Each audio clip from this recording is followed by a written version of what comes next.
The physics of tennis. Can Newton's law be used in tennis? Newton's first law of motion states that any object that is moving will continue to move unless a force is applied to stop it from moving. Let's take a look.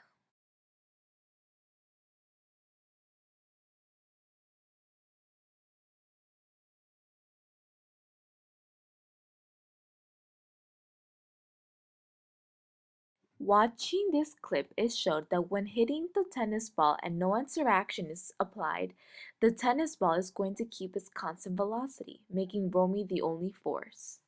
Newton's second law of motion.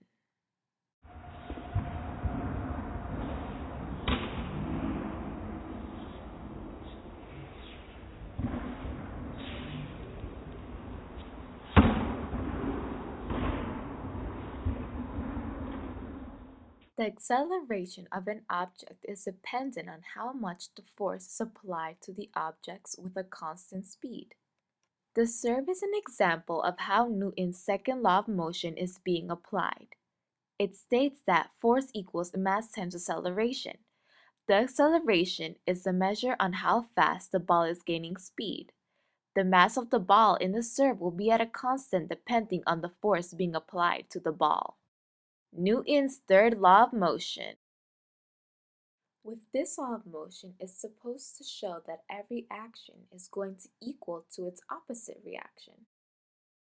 When the tennis ball hits the racket, the force of the tennis ball being applied makes it exert, sending the ball back over the net towards the opponent.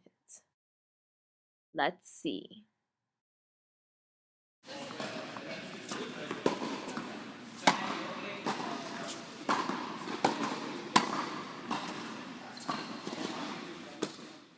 As you can see in this rally, the ball hitting a racket is what makes us keep playing. In conclusion, Newton's law does play a big part of tennis. Don't be afraid to play, it's not that hard. Just apply the laws.